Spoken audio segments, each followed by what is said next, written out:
Olá, esse é o Arquivo Vivo e hoje nós vamos contar uma história que abalou São Paulo, o Brasil e quem sabe a notícia chegou ao mundo, claro. Comigo, Renato Lombardi. E eu tenho a honra de fazer uma parceria com o Renato, Percival de Souza. Nós vamos explicar hoje detalhes da investigação, detalhes de como aconteceu, de tudo que aconteceu com uma garota de 5 anos, que se chamava Isabela Nardoni. Ela foi jogada de um prédio, do 6º andar de um prédio, edifício London, na zona norte de São Paulo, na noite de 29 de março de 2008, um domingo, Percival. Exatamente, isso aconteceu no edifício London, na zona norte de São Paulo, capital. Ela foi arremessada do 6º andar desse edifício. Inicialmente, o pai da Isabela, insinuou que um ladrão tinha entrado no prédio, invadido o apartamento e jogado a menina pela janela. A polícia foi lá, atendeu o local, interditou o prédio, vistoriou apartamento por apartamento e constatou que dentro do prédio não havia ladrão nenhum. Portanto, o assassinato não tinha relação nenhuma com alguém que tivesse invadido o edifício. O pai da menina, da Isabela Nardoni, Alexandre Nardoni, um advogado, e a madrasta de Isabela Nardoni, Ana Carolina Jatobá, estudante de direito, eles foram acusados, foram julgados e foram condenados pela morte da menina.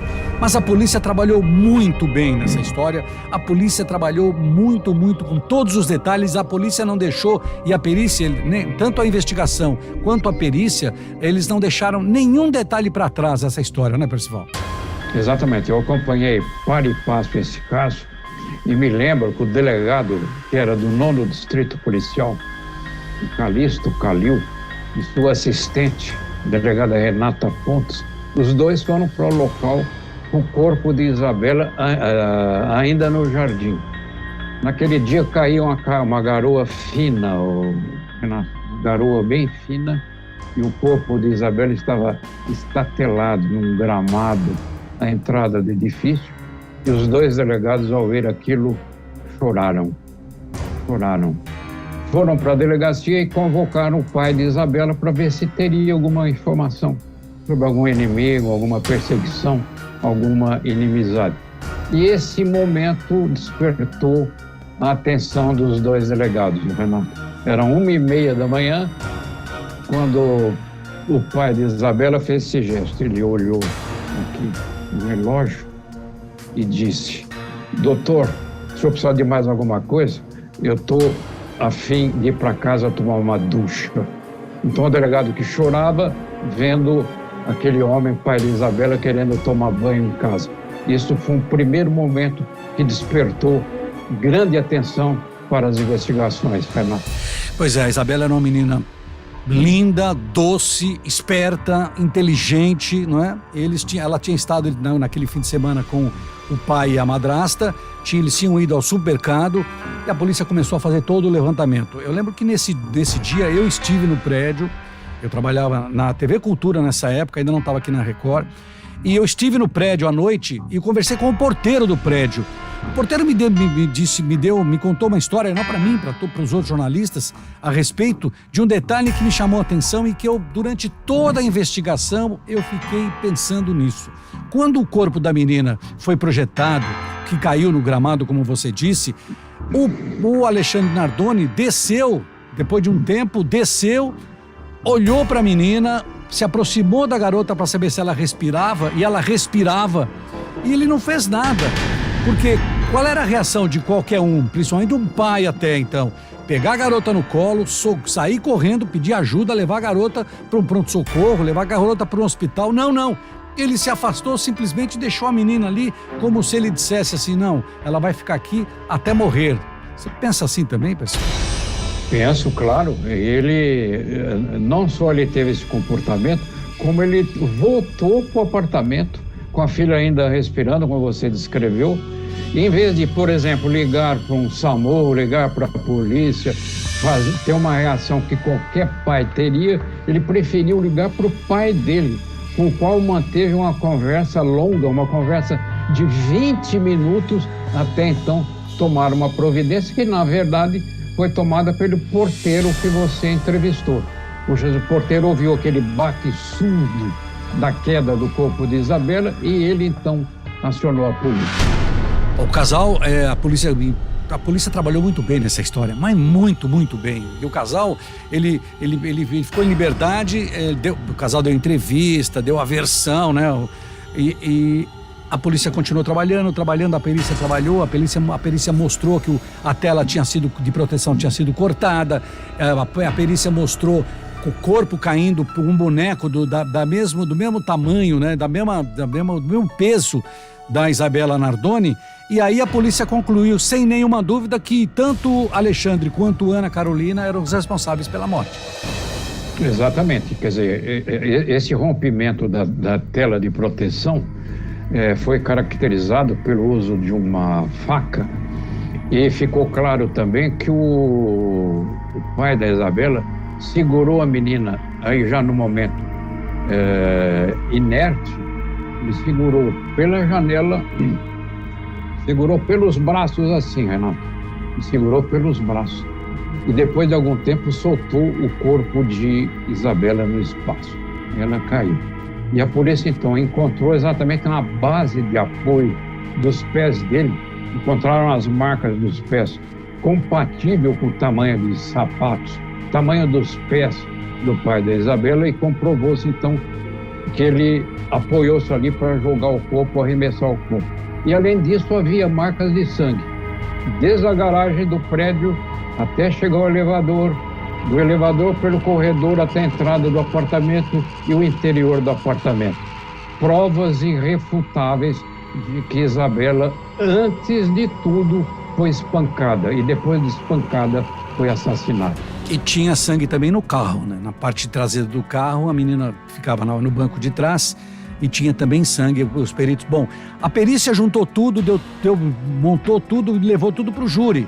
E o júri, no dia 22 de março de 2010, o júri fez, como a gente gosta de dizer, fez justiça. Alexandre Nardoni foi condenado a 31 anos de cadeia e Ana Jatobá a 26 anos de cadeia. Eu também vou repetir aqui, eu sempre costumo de falar, eu aplicaria a prisão perpétua aos dois e não daria 31 nem 26 anos, por quê?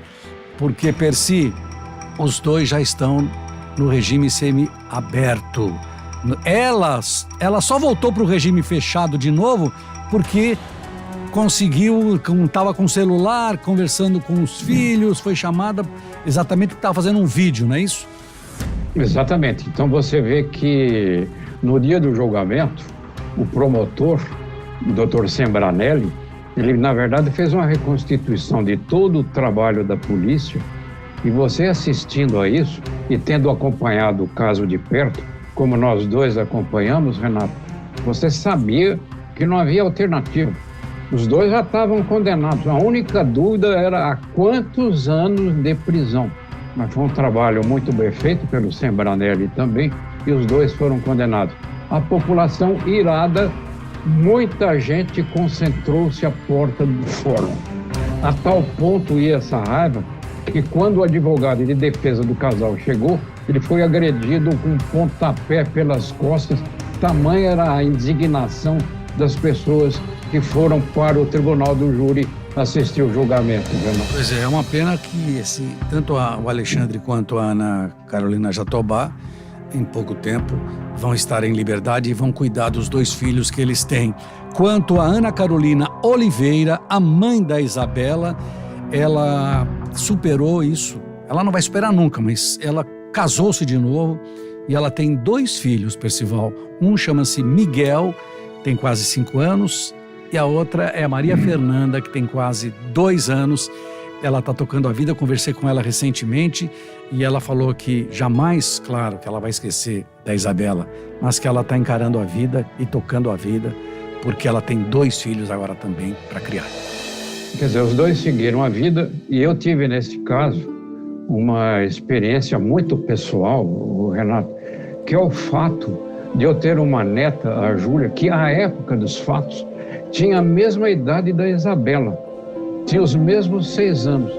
Então eu acompanhava o caso, sentindo aquilo, e a minha sensação era no sentido de torcer até para que o casal não fosse autor daquele assassinato. Eu cheguei a ponto de torcer para que eles não tivessem nada a ver com isso. E a partir dos instantes que as investigações se aprofundaram e que não teve mais nenhuma dúvida quanto à autoria, eu fiquei aliviado. Mas eu senti essas sensações que foram terríveis para mim, Renato. Pois é, essa realmente foi uma história triste, uma história que abalou São Paulo, abalou todos nós, porque nós vivemos no dia a dia do noticiário, mas a gente é igual a todo mundo, igual a você que está nos ouvindo, igual a você que está nos vendo. Nós somos de carne e osso e a gente também sofre. E é exatamente isso que o Percival falou. A neta dele tinha a mesma idade da Isabela Nardoni. Então, gente, é assim, a gente conta as histórias, a gente mostra para você o que a polícia fez, a gente mostra o que a gente acompanhou, porque este aqui, pessoal, é o Arquivo Vivo, né, Percival? E o Arquivo Vivo retrata o nosso cotidiano, retrata fatos de grande repercussão, como o da Isabela Nardoni. E voltaremos com novos casos, Renato. É isso aí. Até mais.